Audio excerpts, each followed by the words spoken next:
Winston Churchill was a self-proclaimed optimist who fought recurring bouts of depression his entire life.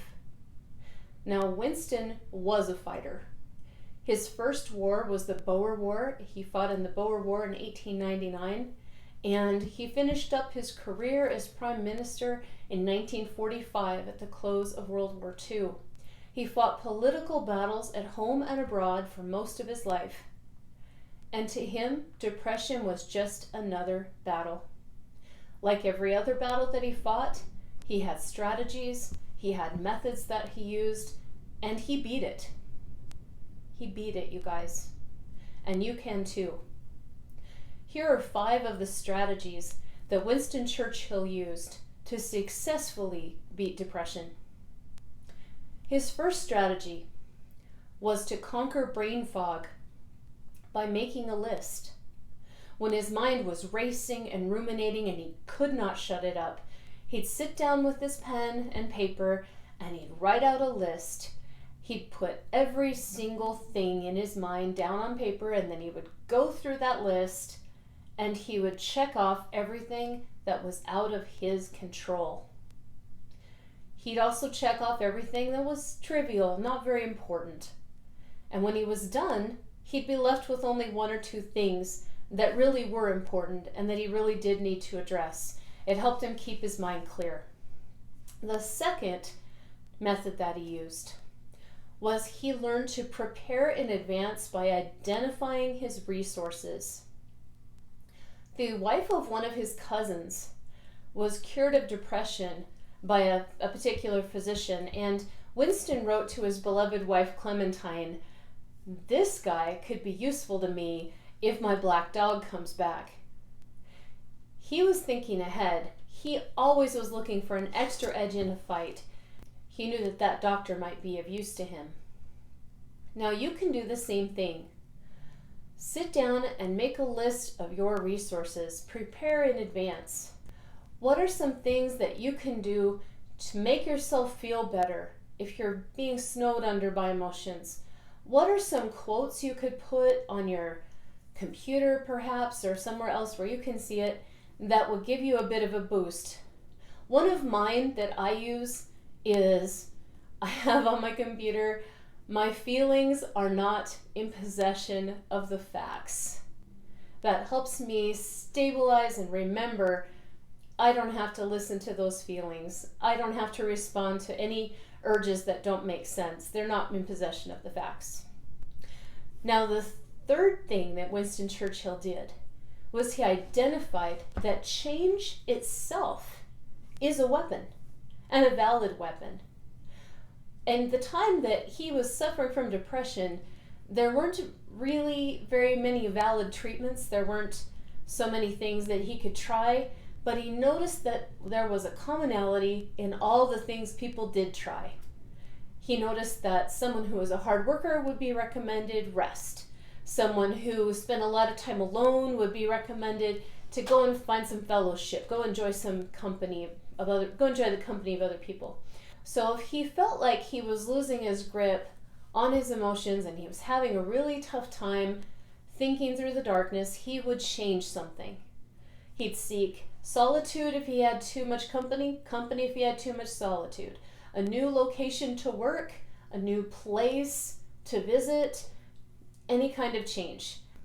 Is you can use change as a weapon by introducing some kind of change, even if it's a small one. Now, you may not feel like doing anything special, but you can prepare in advance and you can write down things that you can try, small changes that you can make that might help.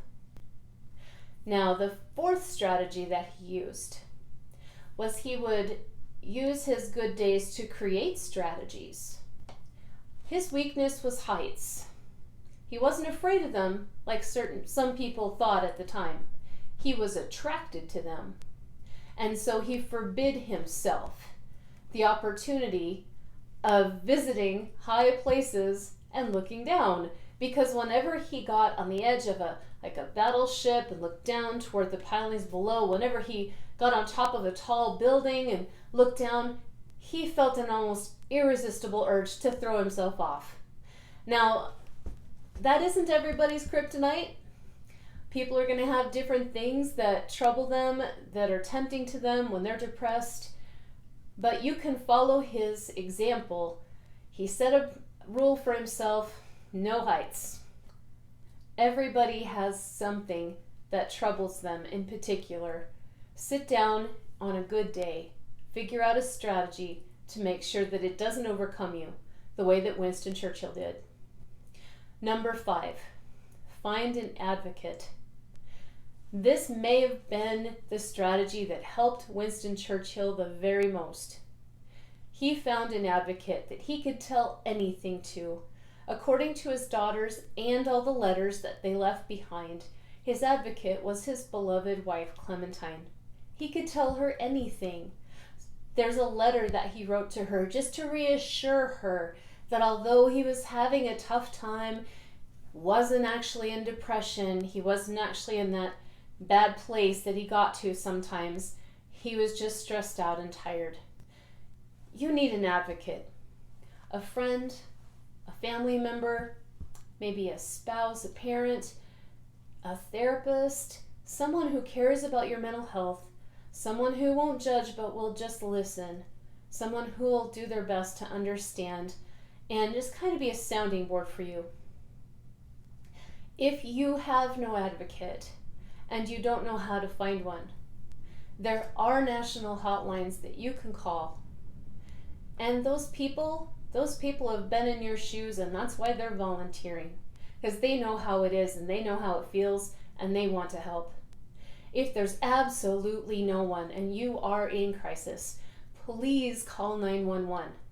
First responders are trained to help you, and they want to. They're in this job because that's what they want to do with their lives. They want to help people. You need to find an advocate, and sometimes that advocate might be emergency services. Just to sum up, brain fog can be conquered by making a list.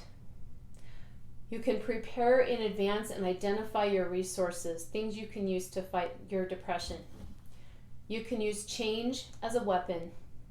You can use your good days to create strategies to avoid the things that are the biggest problem for you. And you can find an advocate. In the words of Winston Churchill, never give in. Never, never, never, never. He never gave in. And you don't have to either. You can beat this just like he did. Goodbye, guys.